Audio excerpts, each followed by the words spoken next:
నమస్కారం.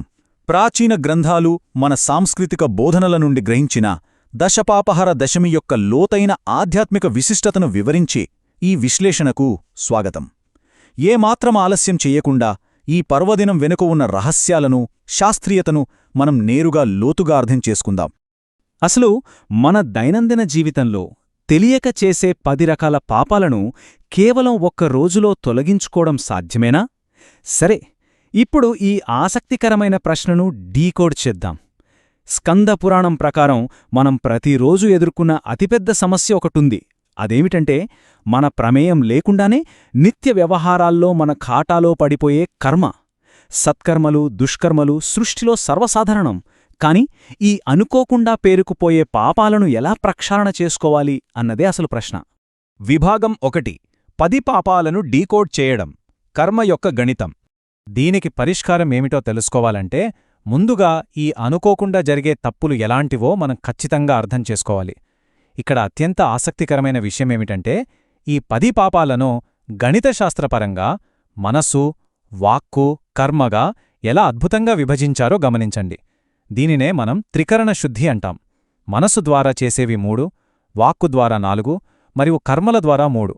ఇలా మొత్తం 10 రకాల పాపాలుగా మన శాస్త్రాలు వర్గీకరించాయి. అంటే ఇవి ఉద్దేశపూర్వకంగా చేసే ఘోరమైన నేరాలేమీ కావు. మన దైనందిన జీవితంలో దొర్లే చిన్న చిన్న పొరపాట్లు మాత్రమే. ఉదాహరణకు, పక్కవారు అభివృద్ధి చెందుతుంటే మనసులో కలిగే చిన్న అసూయ లేదా అహంకారం. అలాగే ఒక్కోసారి సరదాకైనా ఇతరులను నొప్పించేలా మాట్లాడటం, లేదా ఏమాత్రం అర్హతలేని వారికి ఏదైనా దానం చేయడం. ఇలాంటి నిత్య వ్యవహారాల్లో జరిగే తప్పుల్నే ఈ 10 పాపాలుగా లెక్కగడతారు. విభాగం 2: గంగావతరణం, ఒక ఇతిహాస రక్షణాకార్యం. ఇలా లోతుగా, నిశ్శబ్దంగా పేరుకుపోయిన కర్మలను కడిగేయడానికి ఒక గొప్ప, కాస్మిక్ స్థాయి పరిష్కారం అవసరమైంది. ఇక్కడే ఈ పండుగ యొక్క పౌరాణిక మూలాలు మొదలవుతాయి. ఈ ఇతిహాస రక్షణ యాత్ర యొక్క టైంలైన్ గమనిస్తే, సూర్యవంశానికి చెందిన సగర చక్రవర్తి అశ్వమేధ యాగంతో ఇది ప్రారంభమవుతుంది. ఆ యాగగుర్రాన్ని రక్షించడానికి వెళ్లిన 60,000 మంది కుంపారులు కపిల మహర్షి కోపాగ్నికి గురై భస్మమైపోతారు. వారి శాపవిముక్తి కోసం భగీరథుడు కఠోర తపస్సు చేసి స్వర్గంలో ఉన్న గంగానదిని భూమిమీదకు రప్పిస్తాడు. ఆ ప్రవాహవేగానికి ప్రళయం రాకుండా సాక్షాత్తు ఆ శివను గంగను తన జటాజూటంలో బంధించటం, ఆపై గంగ భూమిపై మొదటిసారిగా బిందు సరోవరాన్ని తాకి ఆ 60,000 ఆత్మలను రక్షించటం, ఇదంతా ఒక అద్భుతమైన ఘట్టం. అయితే ఈ ప్రయాణం ఏమంత పూలపాంపు కాదు. ఎన్నో మలుపులున్నాయి. గంగానది భూమిని చేరగానే 7 వేర్వేరు పాయలుగా చీలిపోయింది. అందులో ఒక పాయ భగీరథుని వెంట ప్రవహిస్తూ మార్గమధ్యంలో జాహ్ను మహర్షి ఆశ్రమాన్ని ముంచెత్తింది. అప్పుడు ఆ మహర్షి కోపంతో గంగను మొత్తం మింగేయడం, ఆ తర్వాత భగీరథుని ప్రార్థన మేరకు మళ్లీ తన చెవిగుండా గంగను విడిచిపెట్టడం జరిగింది. అందుకే గంగకు జాహ్నవి అనే పేరు కూడా వచ్చింది. చివరగా పాతాళలోకానికి చేరుకుని సగరకుమారుల అస్థికలను తాకి వారికి మోక్షం ప్రసాదించింది. ఇదంతా మన విశ్లేషణను 10 అనే సంఖ్య వద్దకు తీసుకువస్తుంది. జ్యేష్ఠమాసం శుక్లపక్షంలో వచ్చే 10వ రోజునే దశమి అంటారు. ఈరోజే ఆ అద్భుతమైన గంగావతరణం జరిగింది కాబట్టి ఈ పర్వదినాన్ని మనం దశపాపహర దశమిగా జరుపుకుంటాం. విభాగం 3: కాశీలో పవిత్ర ఆచారాలు, దశాశ్వమేధ ఘాట్ వద్ద. ఈ పౌరాణిక ఇతిహాసం నేటికి ప్రాక్టికల్గా ప్రత్యక్ష ఆచారాలుగా ఎలా కొనసాగుతోందో ఇప్పుడు చూద్దాం. ముఖ్యంగా కాశీలోని అత్యంత పవిత్రమైన దశాశ్వమేధ ఘాట్ వద్ద ఈ ఆచారాలు జరుగుతాయి. పాప ప్రక్షాళన యొక్క ఖచ్చితమైన క్రమాన్ని పరిశీలిస్తే, ముందుగా నదీతీరంలోని మట్టిని శరీరానికి పూసుకుని మృత్తికా స్నానం చెయ్యాలి.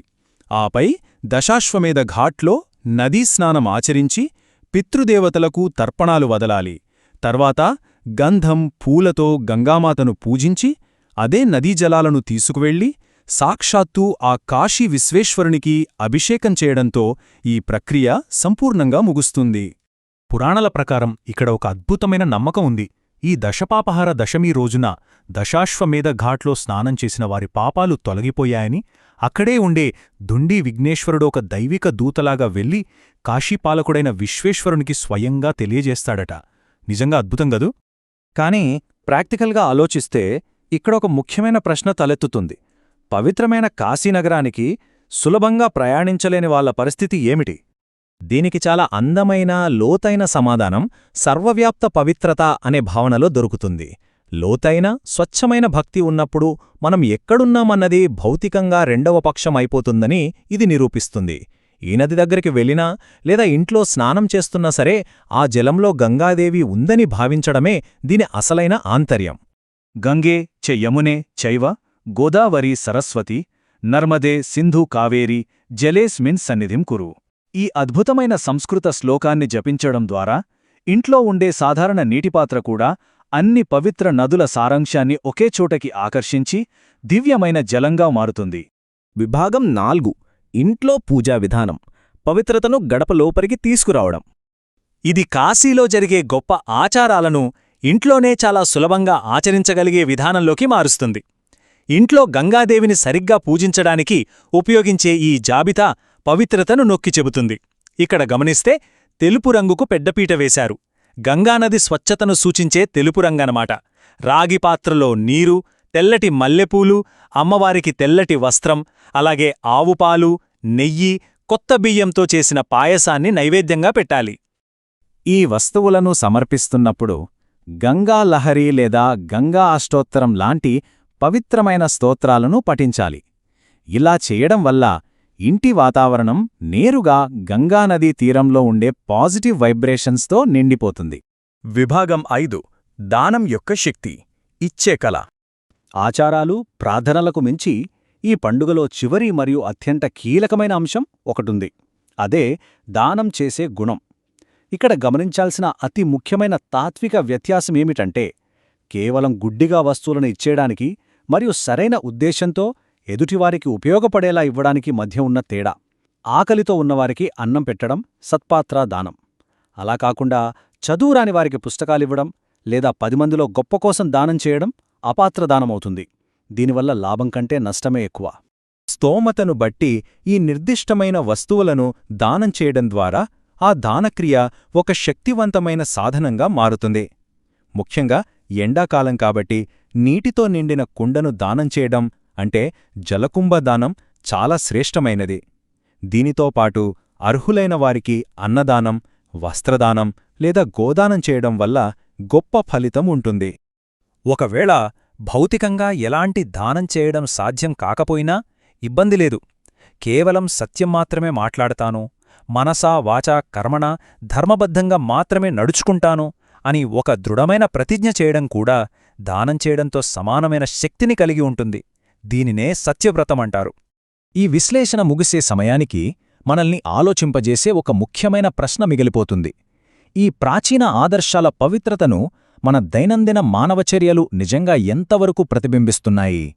మన ఆలోచనలు, మాటలు స్వచ్ఛంగా ఉన్నాయా లేదా కర్మలు నిశ్శబ్దంగా మన ఖాతాలో పేరుకుపోతూనే ఉన్నాయా?